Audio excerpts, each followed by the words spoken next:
Greeting, friends. I'm Dennis Wholey. This is PBS Late Night. There's a strange marriage today of politics, media, and religion. Lots of players in the game. Jerry Falwell, the moral majority, TV evangelists, the Coalition for Better Television, and, of course, battles in the classroom and the courtroom about creationalism. Our guest tonight, Madalyn O'Hare. She's probably the best-known atheist in America, perhaps the world. Good to have you here. Oh, I'm delighted. You won a victory today in the courts? We did. We're just as excited and happy as we can be. There are 7 states in the Union which have constitutional prohibitions against atheists holding either office or public trust.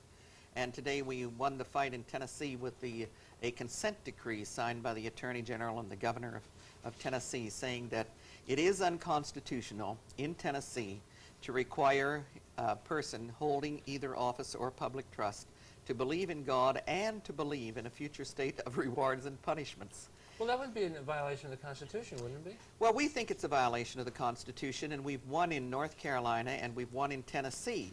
But the great state of Texas has spent almost $250,000 fighting me on this. Arkansas is fighting us on it. We still have a case pending in Mississippi and South Carolina yet to go. But the amazing thing is that Pennsylvania has such a provision also. Clearly, though, you're supposed to have a separation between the church and the state, right? Well, one would think that, and that's what Thomas Jefferson thought that the Founding Fathers had built in. Mm-hmm. But, of course, that wall has crumbled so considerably now. But certainly many atheists have held office, haven't they, in many states?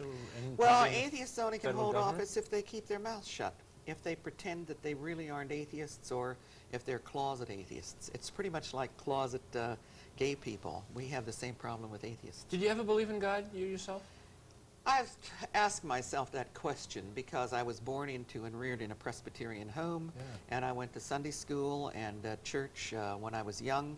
And as I look back on it now, I do not have a clear remembrance of what I thought all that was about. Was it, so there was no particular time that there was a conscious change, or? Oh, yes. Yeah? Oh, yes. I engage in an activity that is extremely dangerous and one that perhaps should be suppressed, and that is that I read all the time, and reading is probably the most dangerous exercise in America today. And I must have been about 10 or 11 years old one weekend when I picked up the Bible and read it cover to cover, and it completely, totally, absolutely turned me off for life. Why? What happened? What did you read? Well, the Old Testament is brutal and ugly, disgusting, loathsome. The New Testament probably surpasses it in its brutal application of ideas. What would be an example of that in the New Testament? All right, let me give you an example in the New Testament. Jesus Christ says, I come not to bring peace but the sword. I come to turn brother against brother and father against son.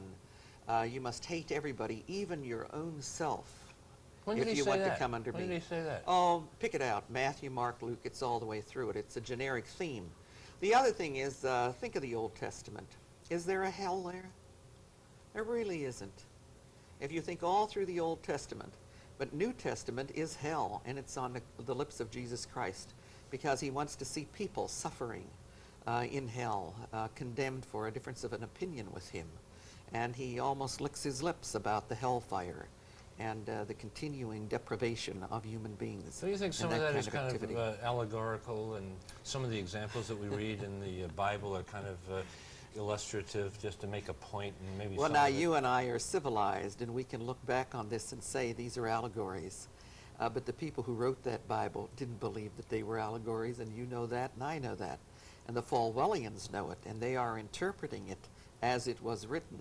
And they are right, and the modern theologian is wrong. And we all know this. It's a game that we play. Is it lonely being an atheist? It's lonely being intelligent. I think that that's primarily it. It's particularly lonely for a woman to be intelligent. And it is lonely to be an atheist, yes. Yeah.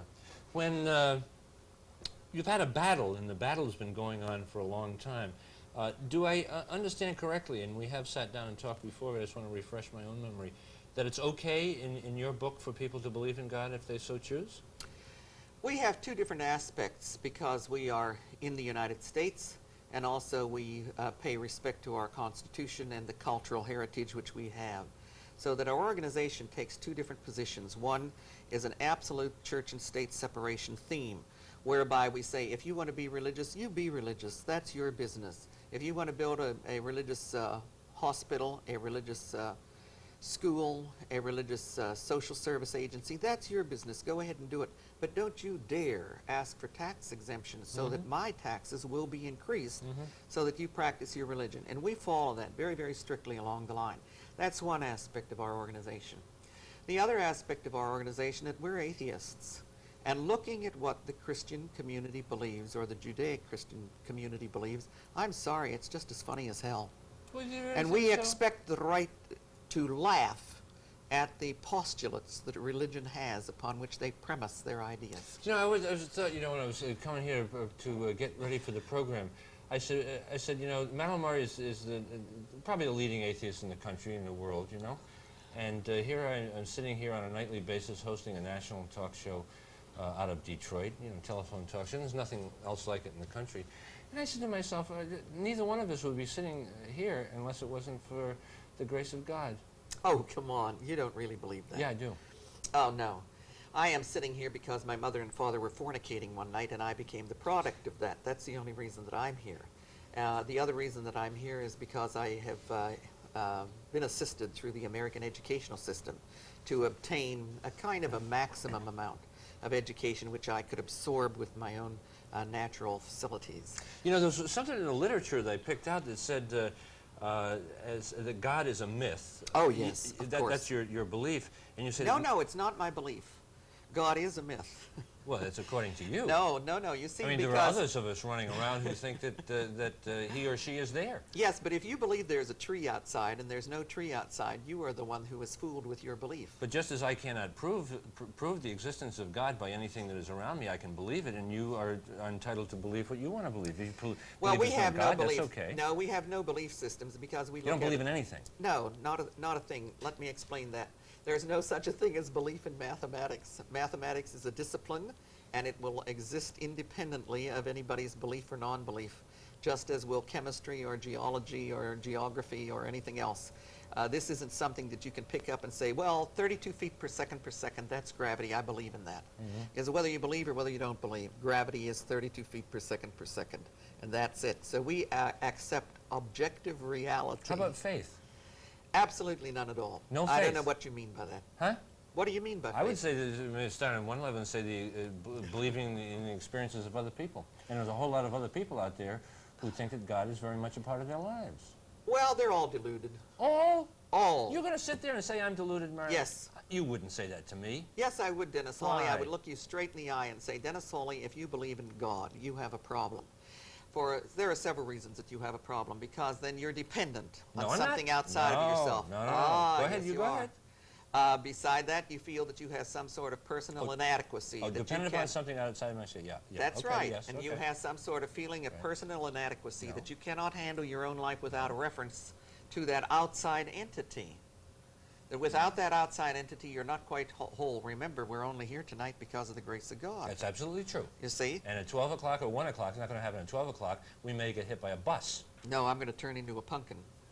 You got some stuff in your literature that seems to suggest that man's future is in his own hands. And some of the literature that I dug out, wherever it is here, really I liked. I mean, Of course. I really liked it. We're logical and consistent. And it, well, I don't know about it. We'll get to that as we go along. I don't know if that's true. Let me see what it kind of suggests. The theme that goes through this is that we tend to look outside of ourselves and place our belief system and our faith in things that are outside of ourselves, and therefore we don't do our part. That's and right. I think it's terribly important that we not blame God or give credit to those things around us when they don't work out, when we could have had something to do about it. A nascent atheist. A what? A nascent atheist. Pretty soon you'll be one. No, never be one. I believe that God is present in my life and that he loves me very much. And that the reason I'm here has a lot That's to do with God. hallucination. No, That is hallucination. No, it isn't. Yes, it is. No, Because what you have done is you have erected a fable, and you believe in that fable. No, I think I have to do my part. The reason you're sitting there is But that's partly not, because of your that own is hard not work, Judeo-Christianity. your parents doing whatever they were doing, the good schooling that you had, the doctorate that you All have in of which- jurisprudence, the circumstances in your life, but God permits you to be there as the No, number one no. atheist. There is no God to permit anybody to be any place at any time. This is No. a myth that was made up. It's a whole story set that was put upon people through their own imaginative use of an attempt to answer problems which they had in primitive times. But I don't we're think past we're doing them. our part. I don't think we're doing our part for the most part. I mean, I think we could do What it a lot has that better. got to do with God? Because we could do our part, and then it'll be Oh, okay. come on. Let me ask you, if everybody out there tonight starts to pray, will that stop a nuclear war? If everybody out there absolutely sits down right now and starts to pray about the slums in America, will they go away? We don't want to take away the responsibility that we have ourselves. We You're- have a great responsibility This to is making an atheist talking. We when have you a... s- No, it isn't. We Listen. have a great responsibility to make this world safe. That has nothing to do, though, with Judaic Christianity, because Judaic Christianity is set in a certain time frame. It's not determinism. No, It's not no, because what you're predestination. talking about and what every Christian out there believes is that if they accept Jesus Christ, that through their acceptance of Jesus Christ, they will overcome death, which was laid on the world by the death and the original sin of Adam and Eve, the original sin of Adam and Eve, which brought them their death. Do you think that when And you that the die, way it's to come all over- over? Huh? It is so over that it's incredible. Just the moment your unique individual brain starts to rot after, say, 3 minutes without oxygen, Oh, boy, you are done. When God smites you with his sword and that moment comes and you believe, you are going to be I dynamite. don't have to worry. You're going to be dynamite. I don't have to worry at all. I want to ask the folks at home to get involved. We're at 313-872-4040. Never say that because we don't know what God has planned for you. Madalyn brought with her some things, and is it Levy over there? We're going to take a look. Now these are going to make some people angry, I think, but we'll show you. These are some of the things that put out of the center. Do you know who said that? Who said that? Clarence Darrow. I don't believe in God because I don't believe in Mother Goose. That's right. This is one of the kind of stickers that we get out. Incidentally, one of the things that I'm a little bit PO'd about you with, Dennis, is the fact that every time that I come on to a television show any place, and here too, I am represented as being a single atheist all alone out there fighting, and that's not true. We have an enormous big organization that produces these bumper stickers, writes these books, gets involved in the legal conditions which are necessary for our continuation in the United States. We have 46 chapters in 26 different states. Our plant in Austin, Texas is worth $1.5 million. Wait till you see it on television at the end of the show here. We have a great number of persons who can speak for atheists whom I have trained personally. For instance, in Detroit here, I could give you at least 6 people who would be very competent to talk about atheism on television. Okay. And in addition to that, they're good looking too. Well, I have done programs. Cosmetics is important. Well, listen, you're beautiful. I have done programs with your son also, and I think along the lines I've done other programs with non-names, although you and I have met in the past. But you are kind of recognized as the spokesperson in America, rightly or wrongly. Oh, I'm good. I'm charismatic and everything else. You are. Take a look at this, huh? It's beautiful. This is one of our themes. Bumper sticker? Religion is the problem, not the answer. It's not the problem. It is the problem. It isn't the problem. As a matter of if fact, people did almost everything they could do and then added God on top of that, they'd have a great deal of peace in life. I don't think so. I think that what they would have is a retirement from the arena of life altogether. Incidentally, this has to do with a punk rock group in Salt Lake City, Utah, and their theme song is "There is no God, there's only noise." And it's one of the most beautiful theme songs I've ever heard in my life. I was stunned by it. This is going to blow some people away. Look at that. Now you're using that I thing love that it. they have the symbol of the banning the guns Banning, and things like that. That's right. This is when I was speaking at one of the universities. I speak at universities continually and corrupt the youth, as Socrates used to say. Well, we'll hope that they make up their own minds. Now, why did we lose Levy on that? There we go. Can we do it? There we go. There you okay. go. All right. That's They're beautiful. We get out a magazine every month, a very, very fine one, I'm happy to say. Oh, yeah, we have that. And we put out a newsletter for the persons who are members, and we're really doing great. This is our magazine that's on the camera now. And since it's March, the theme is here that the religious community obtains a tax break that they shouldn't have. Incidentally, let me talk to you about a suit that we filed last week. Okay, now I want to go to the phones, and we got to talk about right. Falwell and moral majority and all those people. Oh, Tell me sure. about the suit. Tell me about The the suit that we filed last week is against Internal Revenue Service, asking the judge to issue a declaratory judgment and an injunction against Internal Revenue Service for permitting people to take a tax exemption if they donate to a prescribed list of religious organizations of which the government approves. That is I unconstitutional. don't know about that one yet. The government Well, I suppose it is. I suppose it is. I The mean, government every year... That's part of business, and the praying in the schools and things like that. If you're really going to have a separation of church and state in public schools, there are some things that you and I do agree on. But, you know, the big ones. All the rational ones. We don't agree on the big ones. Hi there, you're on PBS Late Night? Hi, I'm Herman Neff from Houston, Texas. Hi there, how are you? Hi. I feel like I'm backtracking, but one of the first questions you asked Miss O'Hare was how she became an atheist. And I wanted to say that I was raised as a Christian. I think most children are raised as Christians. Yes. But the older you get and the more you read, especially if you read anything about science, you cannot believe anymore in the fairy tales of the Bible. Right on. I just worry about people who really are grown and still believe those stories. Well, you have to worry about me then. You see, we accept rather, because we really don't have belief systems, we accept that prayer is talking to oneself, that the idea of God, angels, heaven, hell, all of these things are nonsense terms that people use. Even death is a nonsense term, because we don't know anything about death, we only know about life. You're sitting there, Dennis, if you really believe it, transcend yourself, because the religious people do it all the time. Talk in tongues. Do you really believe that, Jabber?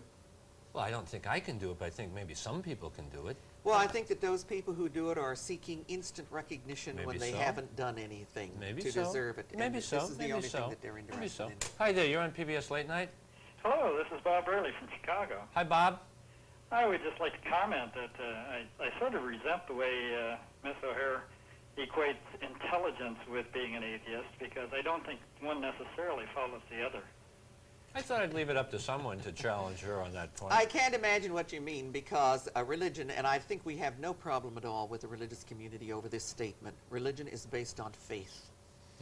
And atheism is based absolutely on a reasonable inspection of the evidence. We have to have logical proofs absolutely posited before we will accept anything. So that when it comes down to an argument between a minister and me, we can't ever come to a conclusion simply because he posits his whole opinion upon acceptance in his faith of statements which have been made to which he was not a party in the making of them. And I, of course, am trying to be critical and examine them from a logical viewpoint. So when you read the Bible and you read about the story of the life of Christ, terrible. Wait a minute, would you let me finish the question? Did you think he was like a great person, at least? You know, great person, human being, man? I had been trained to believe that, and for a long time I thought that he was an historical figure until I started to do research on it. And of course the Roman Catholics are right. He's a God figure and a mythological figure. Well, he said he was He's God. not an historical figure at all. It's the Protestants who introduced that error into Bible I'm research. saying if you read his life story, he's kind of a good moral person. No, he isn't. Oh, no? No. Now, where did we go wrong? Well, as I said before, this is a man who would consign you to the flames of hell for a difference of opinion with him. This is a person who feels that he must take up the sword in order to muster his cause. I don't know that quote that you keep alluding to. I don't know that quote. As a matter of fact, one of the little parables that he tells in the Bible story, and he teaches by parables, is to bring mine enemy before me and kill him before my eyes. Jesus Christ was a mean person. Ooh. Hi there, you're on PBS Late Night? Yes, I would like to congratulate Dr. O'Hare. First of all, I admire her tremendously, and I'd like her to comment. I was brought up as a Catholic, and slowly it evolved that I would listen nights when my father used to beat up my mother, and my sister and I tried to stop him one night, and after that we became his punching bag, as it were. And I would go to the priest, and I would ask him, in the confessional, and I would tell him about this. And all he would do would say, pray for guidance. And I'm praying every night, please, let him die, do something, anything. Nothing was done. finally I was raped. I was only 11 years old by my father. After that time, I started reading anything I could on other religions, Hindu, Buddhist. It all came down to the fact there is really not a God. I mean, as you say, it's a fairy tale. And I would just like you to comment on the fact that the religions do not ponder to everyday life. I mean, they're so set apart from it, especially the Catholic religion. Okay. Well, this is the thing. I think it's extremely tragic that you had this kind of a background in your life. And, of course, it could happen to not alone a Roman Catholic, but a Lutheran or even an atheist family where you have a brutal husband and a brutal father. And these things are extraordinarily tragic. The good thing that has come out of it, I think, is that it began to have you question your association with the priest who did not come to your rescue or did not attempt to ameliorate your particular condition. We all come to it through that, and I do accept the fact that nothing in religion is really associated to your life. So you're having trouble on the job, pray and see if it goes away. So you're unemployed here in Detroit, pray and see if it goes away. There is nothing in prayer that will answer any of the problems that the human community has. We have to dig for the answers ourselves sociologically, culturally, if you're having trouble economically. in situations, one must first get off the dime and do something. You know, we have personal responsibilities. This is true. And if you stop to consider what happens to an atheist, if you feel that it's necessary to add an extra component such as God belief, well, what about the atheist? Because we don't feel that need. Yeah, but I had a husband who died in 18 months of agonizing illness, cancer, and there was no turning to God at all. The only thing that I could turn to was the doctor to help him through the situation as but best part as of he life could. is acceptance of what God's plan is all about. No, part of life is acceptance of life. True. Okay. Without any kind of a God reference. There's no need for it. Well, you and I are not that far apart. Let me tell you You're not something. that far apart. There was an experiment done in England called the Big Mad Experiment. And in this, a group of sociologists went out and questioned two different groups of persons. One who believed in God and one group which did not believe in God. And they called it Big Mad because belief in God, big, mad, M-A-D, made a difference. And they found out that the woman who grew petunias over here in the non-believing group, her petunias thrived just as the believing group. When her husband was out of work, she handled the situation just like the woman who believed in God That can be handled the the skills situation. in living. That's right. And that's the point. This is what we do. We develop the skills in living I'm all for without that. a reference or a framework to any God idea. But the rest of it can be gravy. Hi there, you're on PBS Late Night. Yeah, my name is Gary Sarsak. I'm from Mundelein, Illinois. Hi, Gary. And I'd like to ask you a question about your born-again Christian son. How does that affect you? My born-again Christian son has a long history in our family, and we feel that that's a private situation.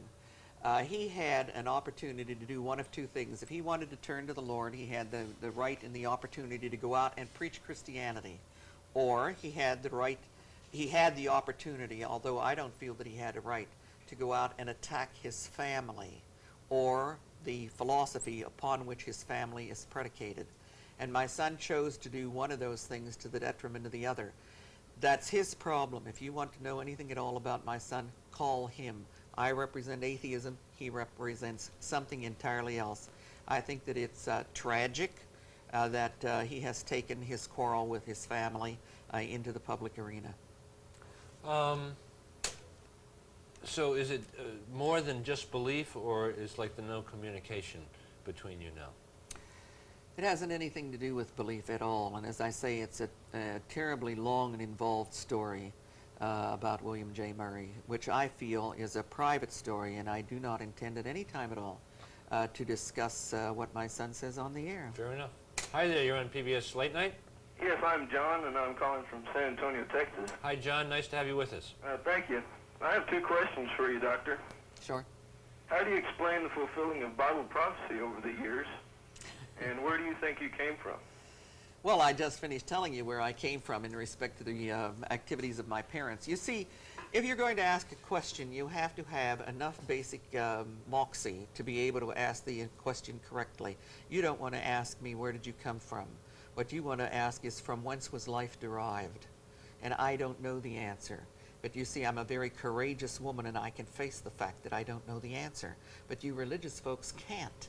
The answer is going to come to us, and that answer is going to be from astronomy, from space exploration, from astrophysics. We will find out from whence our universe came, and we will find out from biochemistry how life was derived. As a matter of fact, we are already in laboratories all over the world being able to make organic material out of inorganic material. So the answer is coming to us. It's not going to come from reaching back and reading a Bible which was written by a bunch of itinerant peasants wandering around, half hallucinating in the Sinai Desert. No way. You're not going to get your answer there. You're getting your answer from Einstein and from the Nobel Prize winners in the future. This is where the answer will come from. Allegedly, they were inspired by God. Oh, come on. Hi there, you're on PBS Late Night. Hi, Dennis. Hi there. My name is Sheldon. I'm calling from Southfield. Hi Good there. morning. I love your show. I Thank think you picked a doozy of a topic. I'll give the producing team some credit. Well, I'm wondering if it's a little more controversial than Reaganomics or a little less, but it's our topic anyway. My question is to Ms. O'Hare, or Dr. O'Hare, I guess somebody called you. How is it possible to be an atheist? If you allow me to elaborate, I think the question will be a little bit clearer. As I understand it, an agnostic is a person who doesn't believe in God simply because there is no proof. And maybe my definitions are wrong, and you can help me. Your definition is wrong. Okay, well, as I understand it, an agnostic is a person who doesn't believe in God because there's no proof, and an atheist is a person who doesn't believe in God because they don't believe in God. And that No, sir. if proof were offered, an agnostic would eventually believe, and an atheist would not. It seems to me that from what you're saying that if we could somehow offer some scientific proof in God, you certainly would believe. You seem to be a reasonable person and accept scientific proof for other types of phenomena of the universe, and therefore would believe in God in that. Interesting. Could you Yeah. please answer that question? Surely, Also, I'd be delighted. First off, if you ask an atheist if they believe in God, the immediate back return of this atheist is it's not a matter of believing in God, because as I said before, if there's a God out there, it doesn't matter whether you believe in the God or whether you don't believe in the God. So the important thing is to pause